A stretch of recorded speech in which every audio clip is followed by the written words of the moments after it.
So for my topic, I chose sneakers, and I chose this because it was a passion of mine. I've always been into shoes as a young child. I was always into it, and I think that stems back to my love of basketball, and that's where the sneaker game starts with basketball.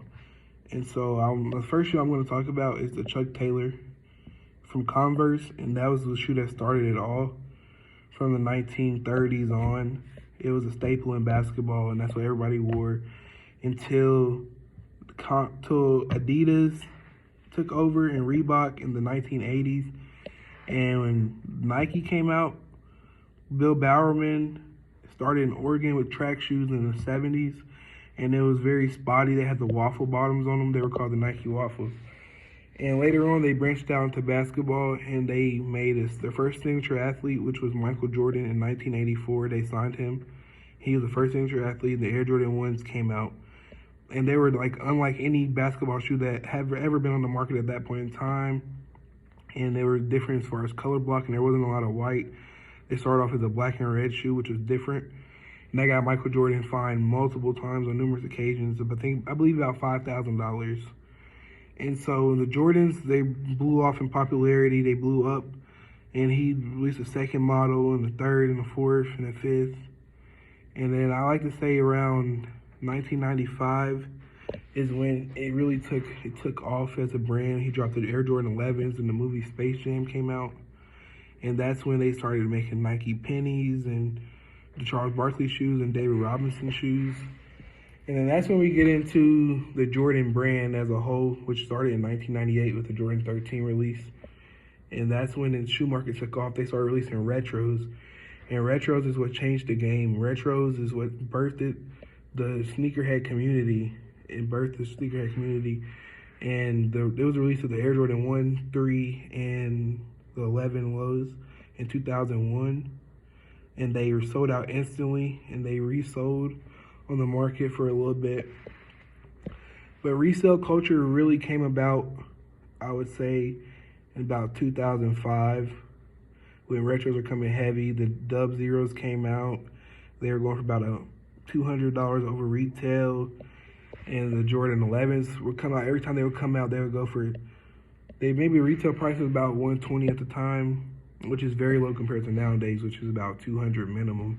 But retail was about $120 at the time, and they were going for about $250, $260 on the resale market, which was huge, which was a huge gain at the time because the resale market was at its infancy at the time.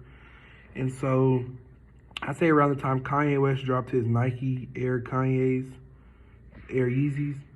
in 2009 is where the hype really started going crazy for shoes.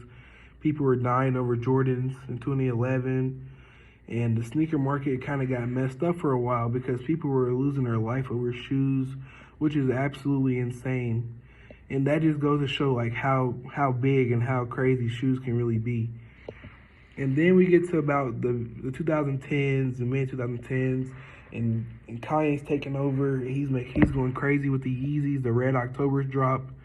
The Red October Yeezy 2s went for like $3,000 in 2012, and it sent the market into a frenzy. And people were just buying them just to like resell them, and that's where resale culture.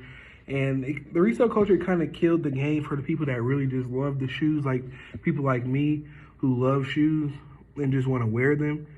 It kind of messed it up for us because we could never get our pairs because people would backdoor, and they would have bots that as soon as the shoe dropped, they bought up every single pair, and you couldn't even get your hands on them, and then they were selling them for $200, $300, $400 over the market value, and then flooded the market with shoes that were at a price that were very much unattainable. Unless you had to pay to play, you had to have that money. And another thing, with the reselling game, it became people backdooring. You get a connect in the shoe store. You come around back, and they're giving you 15, 20 pairs before the shoes even release. And it made it very hard for people to get their hands on a pair of shoes.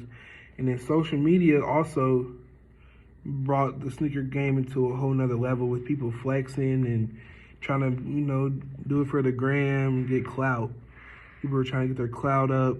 They're taking pictures of shoes and then taking them off and selling them instantly just to get that picture, just for that 15 seconds of fame or clout, or whichever way you want to refer to it as.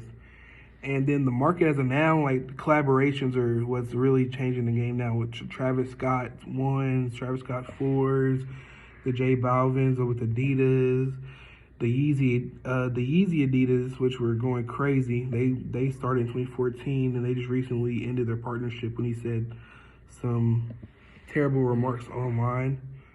But now, like Kanye really changed the game with the collaborations, and now it's like it'll be the same shoes that were going for $200, and they're going for $600 to $1,000, just because of the rapper or famous person co-signing them. They also had a Messi collab with Kobe. Like the collaboration games is crazy now.